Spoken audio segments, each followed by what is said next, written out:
Bien, pues estamos en esta sección del Evangelio de Juan, versículos 14 al 21, pero tengo que rebobinar un poco hacia adelante. La sección del texto de hoy forma parte del diálogo que tenía Jesús ¿con quién? Con Nicodemo. Muy bien, Salva. Que era un fariseo principal de entre los judíos. Como recordáis, este Nicodemo acude a Jesús de noche, ¿verdad? Y aquí, ya lo he explicado en algunas ocasiones, aquí hay un doble juego semántico. Va a Jesús de noche, en secreto, porque Nicodemo no quiere que nadie le vea, seguramente para no dañar su reputación, al ser una persona de la élite religiosa de Jerusalén, y ya sabéis que esta misma élite es la que le daba caña a Jesús, la que acabó persiguiendo a Jesús. Pero también, no se suele hablar mucho de esto, aquí sí, pero es que sabemos que este lenguaje que emplea el Evangelio de Juan es un lenguaje pionero, protonóstico que se llama, y aquí la oscuridad, la noche, todas estas cosas, también equivale mediante un uso metafórico al desconocimiento de la luz, al desconocimiento de la verdad, al desconocimiento de Dios mismo. Entonces el evangelista pues, es un genio haciendo estos contrastes, juega con todo esto. Es decir, Nicodemo acude a aquel de quien se dice en el prólogo de este mismo evangelio, mediante este lenguaje de luz y oscuridad, acude al que es, dice el prólogo, la luz verdadera que vino a todo ser humano. Está así en Juan 1:9. Nicodemo acude en oscuridad, a donde está la luz verdadera, la única luz que puede disipar la oscuridad. Y el versículo 19 de la porción que hemos leído también destaca a Jesús mismo como la luz. Y Jesús y Nicodemo tienen esa famosísima conversación que todos conocemos, maravillosa, ¿verdad?, acerca de nacer de nuevo. Cosa que luego, en la vida de este personaje, de Nicodemo, no parece ocurrir de sopetón, sino que luego vamos viendo en pequeñas pinceladas a través del Evangelio, por ejemplo, en el capítulo 7, versículos 50 al 52, luego en el 12, capítulo 12, 42, 43, y por último en el capítulo 19, el versículo 39, cómo Nicodemo poquito a poco, va tomando un camino que le llevará a la fe y al discipulado como tal. Pero que en un principio Nicodemo no tiene esa fe, sino que es parte de un proceso. Y aquí ya tenemos algo para hablar. Hay gente que se convierte al Evangelio y que casi pueden fijar qué día, qué hora, en qué momento fue cuando se convirtieron, ¿no? Pero tampoco eso no es una ley, eso no es lo normal. Lo natural es que la conversión y la transformación, todo esto va formando parte de un proceso poquito a poco. Dios va tratando con nosotros y nos va puliendo, ¿no? Y nos va llevando, y a veces trata con nosotros, que nosotros venimos como Nicodemo, que creemos que como somos maestros, como él era maestro era una autoridad religiosa, y creemos que ya lo sabemos todo, ¿no? Pero Dios nos va llevando hacia Él a través de circunstancias muy variopintas, y aunque creemos que no lo sabemos todo, de vez en cuando va dispersando cosas que están ahí, pero que no son, ¿no?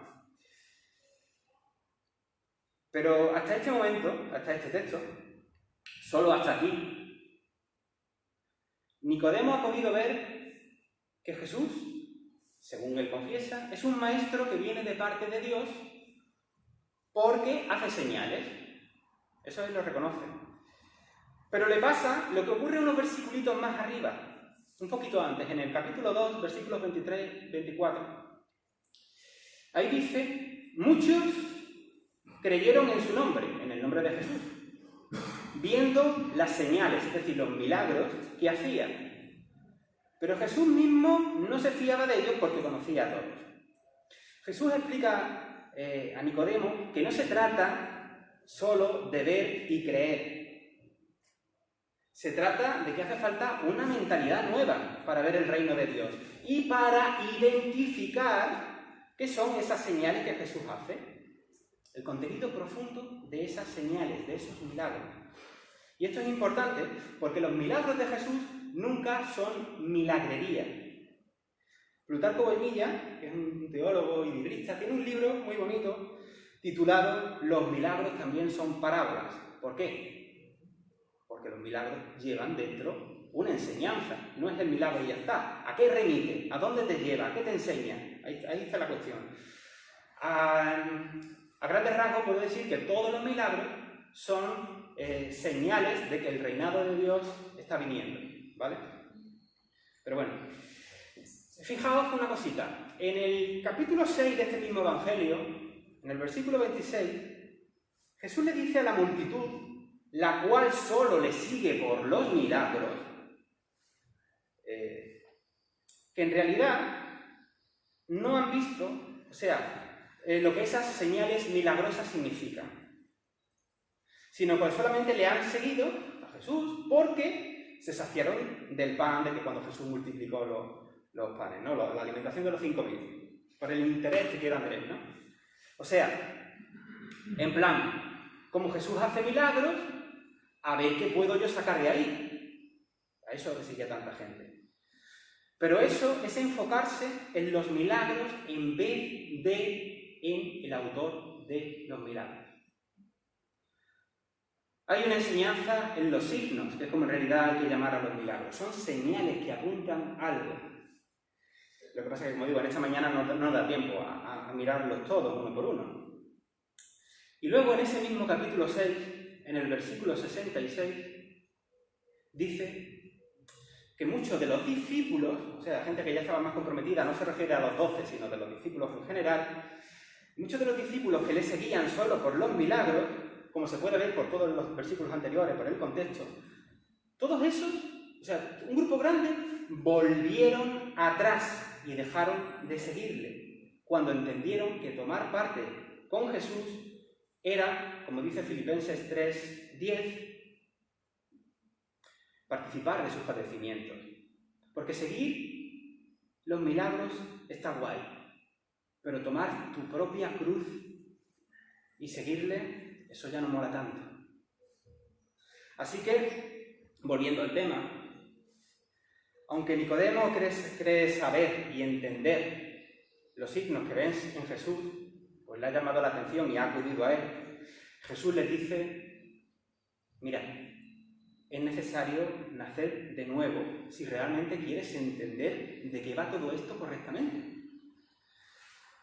Además, Nicodemo no parece ser un buen exégeta, una persona que interpreta correctamente las palabras de Jesús. Nicodemo sería un literalista, porque cae en el malentendido de que Jesús le está diciendo, ¿no?, de que esto de hablar de nacer de nuevo, volver a meterse en la barriga de la madre para nacer, ¿no? Obviamente no se trata de eso. Nicodemo es de los que se quedan en la superficialidad de la letra sin entender el contenido profundo de lo que se dice. ¿A cuánta gente le pasa eso cuando nos acercamos a la Escritura, verdad? La cuestión es la siguiente. Cuando una persona nace, todos nosotros, somos educados, ¿verdad?, en unos esquemas mentales de la comprensión de la realidad, de la comprensión del mundo, de la cultura en la que estamos, todo eso, ¿no? A veces también, en el contexto religioso pasa lo mismo, ¿no? Somos educados en una comprensión de la fe o de la religión, entre comillas, que luego necesitamos resetear, quitar eso, porque no es así. Y nos conviene nacer de nuevo para volver a ser educados, nacer para empezar otra vez.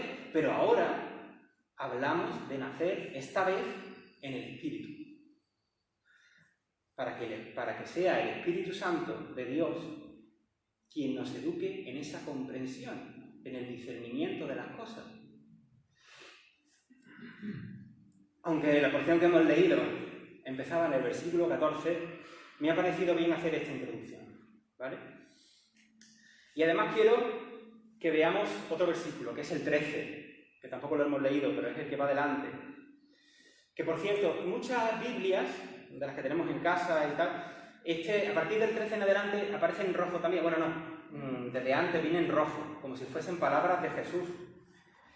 Pero lo más probable es que a partir de este versículo, del 13 hasta el 21 y tal, fuesen más bien las palabras del propio evangelista, del propio narrador que está explicando una cosa de Jesús, ¿vale? Dice el texto, el versículo 13, dice: nadie subió al cielo, sino el que descendió del cielo, el Hijo del Hombre que está en el cielo.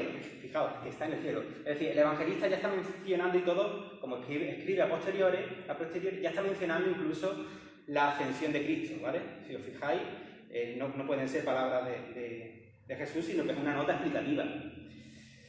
Y alguno pensará, referente a esto, dice: nadie subió al cielo, pero Elías sí subió al cielo en un carro de fuego, ¿no?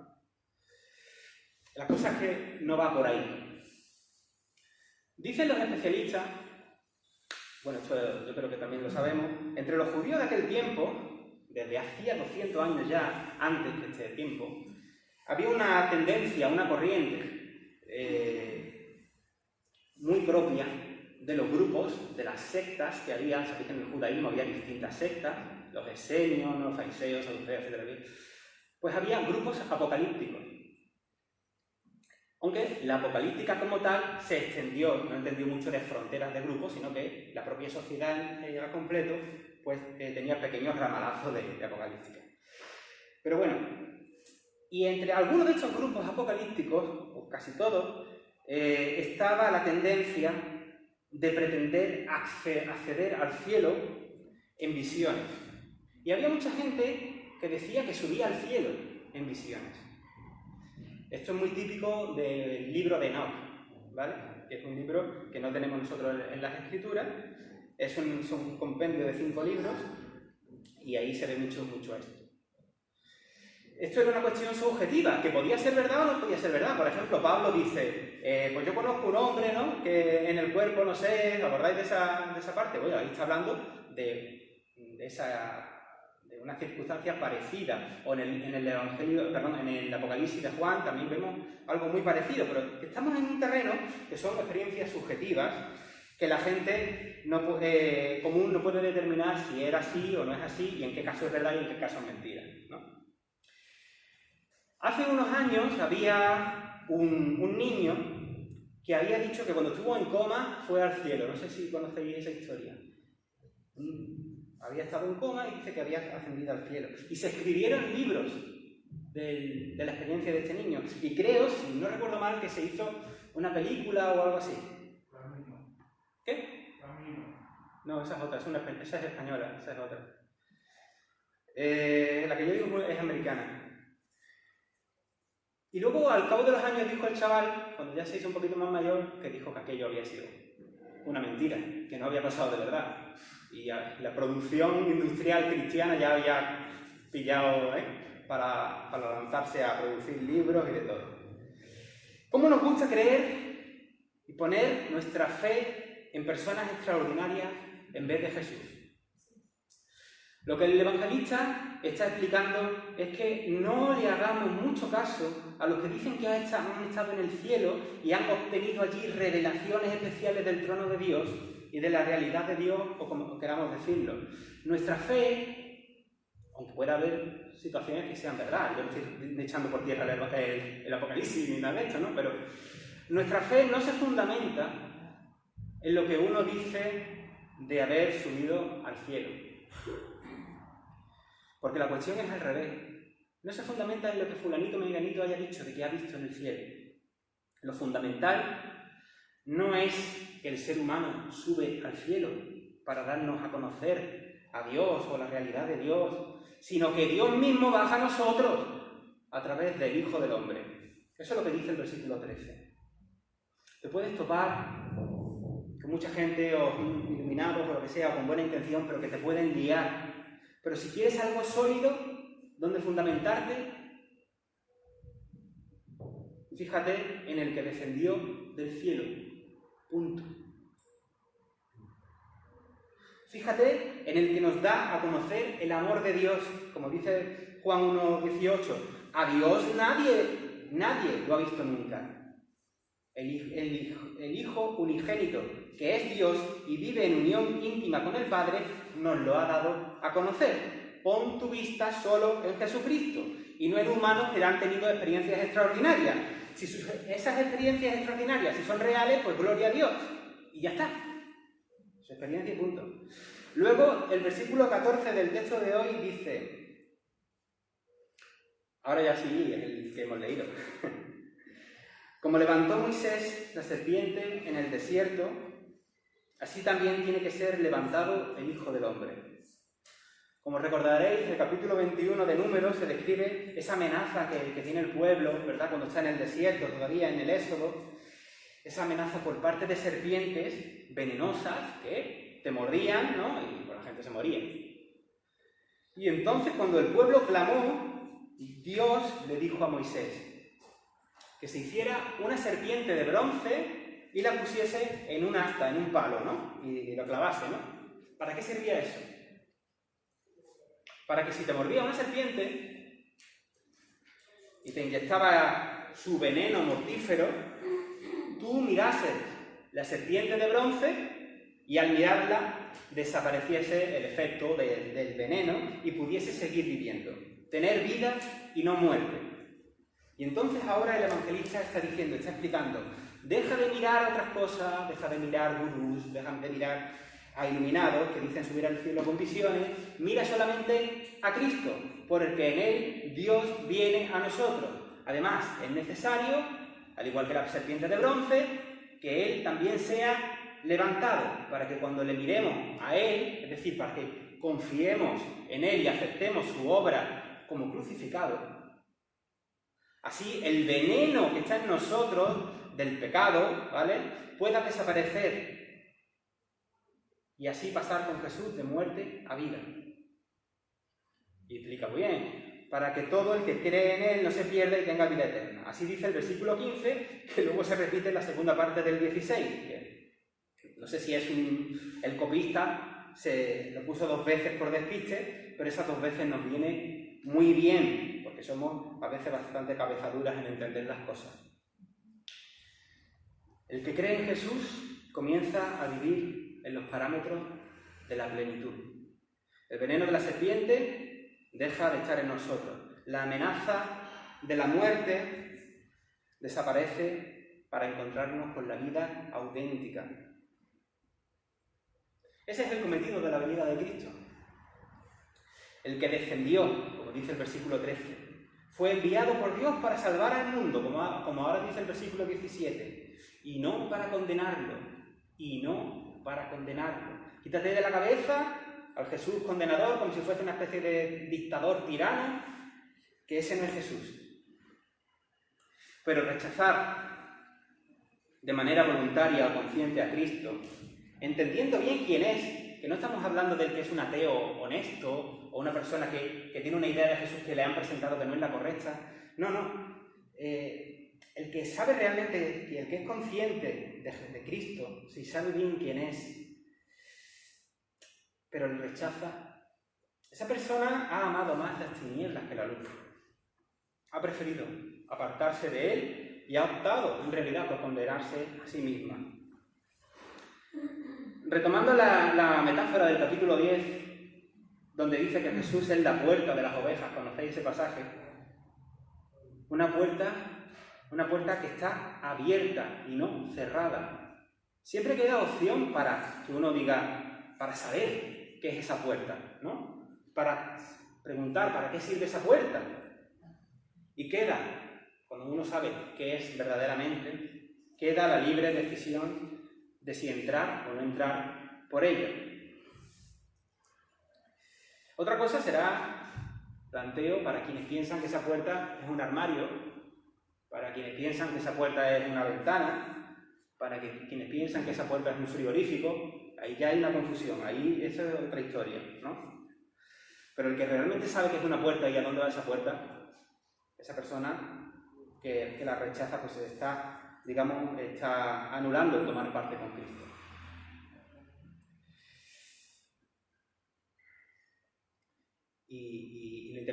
no es la eternidad, como solemos pensar muchas veces, sino en el aquí y en el ahora. Nos estamos cerrando a tomar parte con Cristo ya. La invitación de Jesús, el Jesús de verdad, no el de cartón piedra, no el de las ideas prefabricadas que muchas veces tenemos, y algunas veces los predicadores también podemos tener. El Jesús de verdad nos invita y nos dice: venid a mí los que estáis cansados, los que estáis hartos, los que estáis hechos mixtos, los que estáis hechos puré, incluso por sistemas religiosos que se dicen cristianos,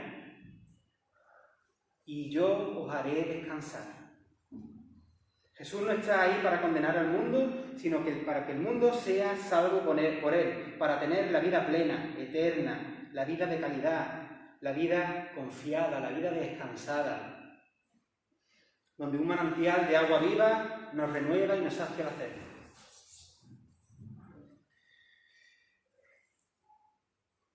No hay ninguna dificultad en realidad. Es tan sencillo como cuando el pueblo afectado por la picadura de la serpiente tenía que levantar la vista y mirar allí en el poste, ¿verdad?, la serpiente de bronce. Mira a Jesús, mira al crucificado, mira al liberador y espera en él. Que su reino está cerca, tan cerca porque es que ya está entre nosotros. Soli Deo Gloria.